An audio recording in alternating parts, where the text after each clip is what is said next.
कोई भी बंदा जो अमेरिका का वीज़ा अप्लाई करना चाह रहा है वो ये फ़ीस पे करके जाएगा। अमेरिका एक बड़ी इकॉनमी है। लोग ये नहीं चाहते कि हम बिल्कुल अमेरिका के साथ कट ऑफ हो जाएं। ज़्यादा से ज़्यादा लोग पैसे लेके आएँ और उस कंट्री में आके स्पेंड करें। न्यूजीलैंड के अलावा और भी बड़े कंट्रीज़ हैं यूरोप में, किसी भी बिजनेस में इन्वेस्टमेंट करके फैमिली है उसको वहाँ सेटल कर। बात करने वाले इमिग्रेशन पॉलिसीज के हवाले से, जहां पर दुनिया भर में वीज़ा कवानीन तेज़ी से तब्दील हो रहे हैं, तो इस वक्त एक बड़ी खबर अमेरिका से सामने आई है, जहां पर सदर डोनाल्ड ट्रंप ने वन बिग ब्यूटीफुल एक्ट की मंजूरी दे दी है और इस कानून के तहत अमेरिका आने वाले तमाम गैर मुल्कियों को अब $250 इजाफी वीज़ा फीस की सूरत में अदा करना होंगे, जो कि पाकिस्तानी करेंसी में तकरीबन 71,000 रुपये बनती है और 1 अक्टूबर से लागू होगी। ये नई फीस विजिटर, तलबा और कारोबारी मकासद के तहत सफ़र करने वाले बेशतर गैर मुल्कियों से वसूल की जाएगी।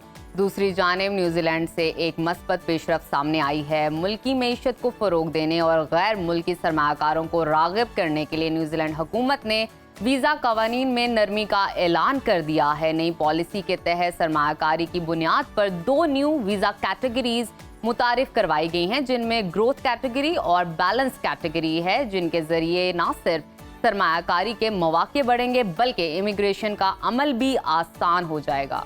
उधर पाकिस्तानियों के लिए एक और अच्छी खबर ये कि बेलारूस ने 1.5 लाख पाकिस्तानी वर्कर्स को रोजगार के मौके फराहम करने का फैसला किया है, जो मुल्क में रोजगार के मुतलाशी अफराद के लिए किसी नेमत से कम नहीं है।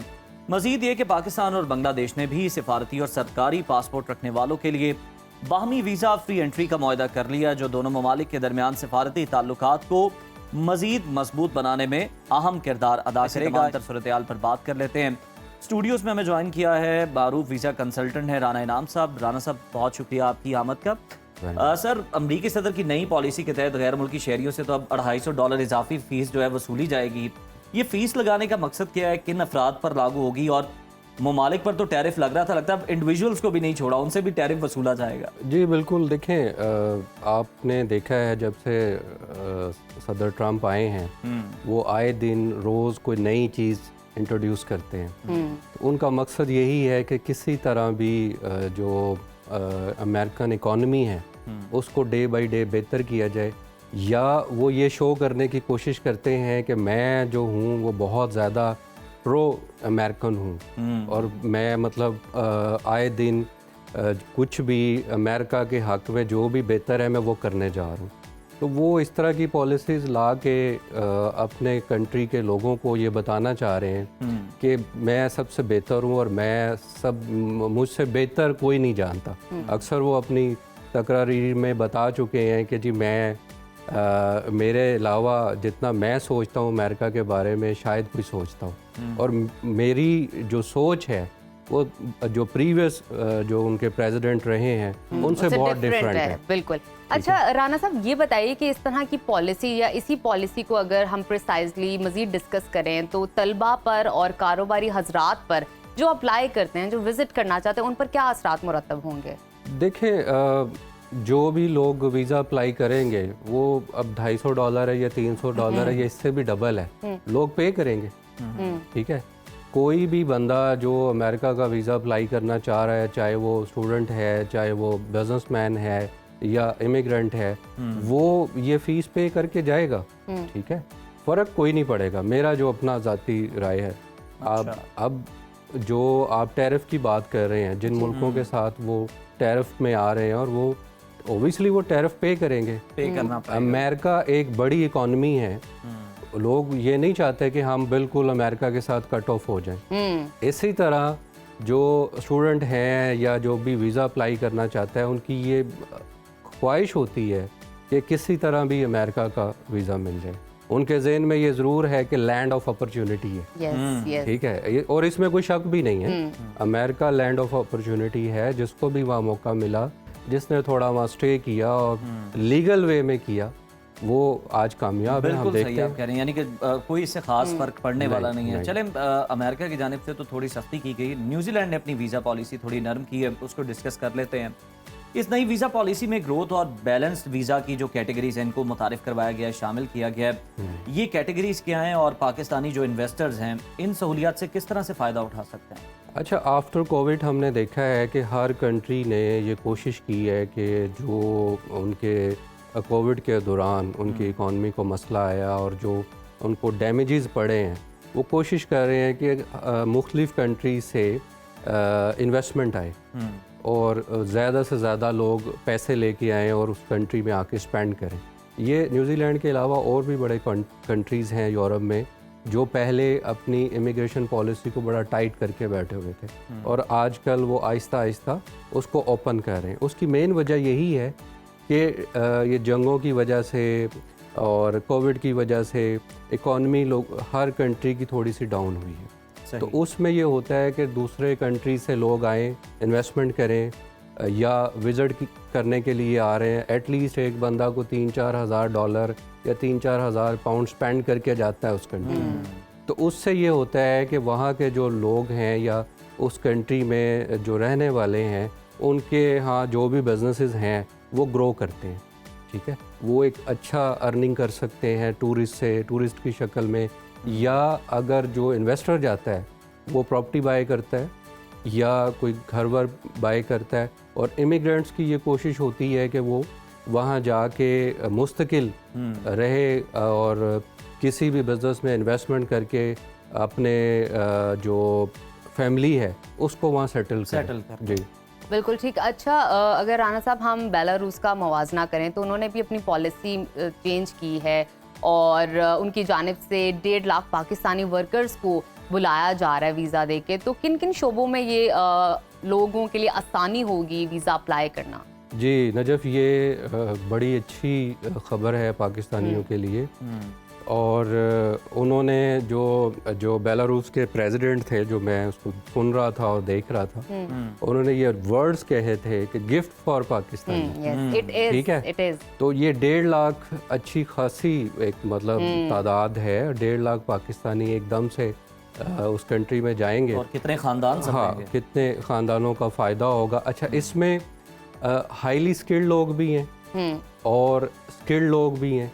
लाइक जो हेल्थ सेक्टर में, ये जो इंजीनियरिंग में, और जो हमारे लो प्रोफाइल्स लाइक जिनका ब्लू कॉलर जॉब्स होती हैं, कंस्ट्रक्शन की फील्ड में और मैन्युफैक्चरिंग की फील्ड में, मतलब हर फील्ड में उन्होंने लोग मांगे हैं। अच्छा, हम तो ये देख रहे हैं ना कि 1.5 लाख लोग उन्होंने मांगे हैं। इसके अलावा डिफेंस पॉलिसी के ऊपर मुआहिदा हुआ है। ठीक है, इसके अलावा जो हमारी कम्युनिकेशंस, आपने देखा होगा अलीम खान और अता तारड़, इंटीरियर मिनिस्ट्री के भी वहाँ पे एग्रीमेंट्स हुए हैं। बिल्कुल ठीक है, सिर्फ इस पे नहीं हुआ। तो ये पाकिस्तानियों के लिए बहुत अच्छी खबर है और मैं ये मतलब उम्मीद करूँगा कि हम प्रॉपर इसको अवेल करें। ठीक है ना, ज़्यादा से ज़्यादा अवेल करें और उनको ये शो करें कि अगर आपने हम पे ट्रस्ट किया है तो हम उसको बेहतर करें। और ये तो मेरा जो ख्याल है, ये जस्ट एक मतलब फर्स्ट स्टेप है। अगर हम इसको बेहतर कर पाएंगे तो ये और भी बेहतर हो जाएगा। और इनको देखते हुए अदर कंट्रीज भी, बिल्कुल, वो भी अच्छा पॉजिटिव इम्पैक्ट, पाकिस्तानियों की डिमांड तो है ऑल ओवर द वर्ल्ड।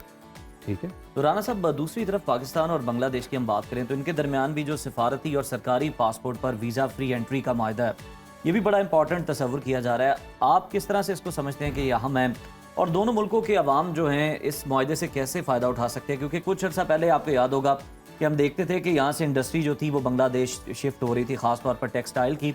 तो अब इसके क्या फ़वायद होने वाले हैं? देखें, ये ऑलरेडी बहुत सारी इंडस्ट्री हमारी वहाँ पे शिफ्ट हो चुकी है, ख़ास तौर पे टेक्सटाइल जी। और उसमें ये है कि उनकी जो ये पैसे उनका स्ट्रॉन्ग है जी, पाकिस्तान से बेहतर है उनकी इकॉनमी। ठीक है, उससे हमें ये बेनिफिट हो रहा है कि अगर हमारा यहाँ से हम जाके उधर इन्वेस्टमेंट करते हैं और जो वहाँ से प्रॉफिट आता है, हमें रेमिटेंस की शक्ल में पैसे आ रहे हैं, वो ज़्यादा बेहतर है। ठीक है, और जो दूसरी आप बात कर रहे हैं कि पाकिस्तानियों को कैसे फ़ायदा होगा, मैक्सिमम बिजनेसमैन वहाँ भी जाएंगे और उधर से इधर भी आएंगे। ठीक है, ये तो अब हमारी गवर्नमेंट को चाहिए ना कि पॉलिसी, जैसे उन लोगों ने हमारे जो टेक्सटाइल के लोग हैं या और इंडस्ट्री के लोग हैं उनको कैप्चर किया है कैप्चर कैसे किया है कि अपनी बेहतर पॉलिसी की वजह से उन्होंने बिजनेसमैन को उनकी टेबल पे बैठ के हर चीज दी है। अगर आपने वन विंडो कंपनी रजिस्टर्ड करवानी है। राना साहब शॉर्टली एक मैसेज दीजिएगा आवाम को, जिस तरह बेलारूस ने बहुत अच्छी पॉलिसी इंट्रोड्यूस करवाई है, किस तरह आवाम कैसे किस प्रोसीजर को अप्लाई करे, कैसे करे आसान? देखिए, इस पे तो गवर्नमेंट ने कहा है ना कि वो न्यूज़पेपर में एड्स वगैरह देंगे और ये तो सारा गवर्नमेंट के साथ चलेगा प्रोसेस।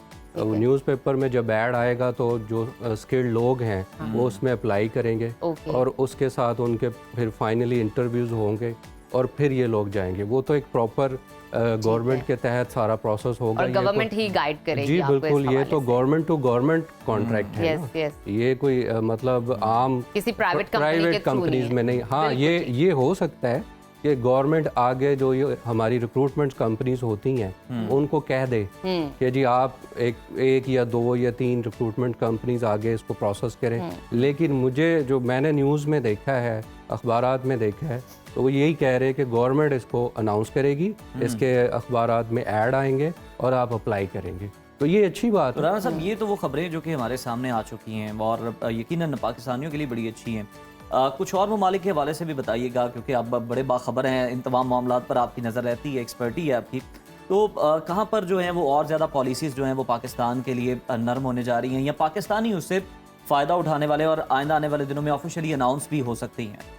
देखें, यूके बड़ा अच्छा आपको विजिट वीज़ाज़ दे रहा है। इसके अलावा वो स्टूडेंट पॉलिसी यूके की बहुत अच्छी है। अमेरिका भी विजिट्स दे रहा है। कनाडा ने पिछले दिनों विजिट्स बहुत दिए। ठीक है, जो लोग कनाडा में थोड़े से आप फाइनेंशियली और आपका सोशल सेक्टर यहाँ पे ठीक है तो कनाडा आपको विजिट वीज़ा आराम से दे रहा है। लेकिन वो ये देख रहा है कि उसके ऊपर यहाँ ज़िम्मेदारी क्या है, आया लोग विजिट करके वापस आएंगे। ये जो कॉन्सेप्ट है ना कि जी आपने किसी कंट्री की ट्रैवलिंग ही ना की हो और आप एकदम से कनाडा और अमेरिका का विजिट वीज़ा अप्लाई ये गलत है। उनको वीज़ा नहीं मिलेगा, चाहे आपके अकाउंट में जितने मर्जी पैसे पड़े। ये आपने लास्ट टाइम भी बात की थी। तो बिल्कुल, कोशिश करें कि अपनी ट्रैवल हिस्ट्री को बेहतर करें और लीगल वे में अपना वीज़ा अप्लाई करें। और ये याद रखें कि कोई किसी कंसल्टेंट के हाथ में कोई जादू की छड़ी नहीं होती। आपकी अपनी प्रोफाइल पे वीज़ा लगना है, उसको आप स्ट्रॉन्ग कर लें। ठीक है, thank you so much Rana साहब आपकी मौजूदगी।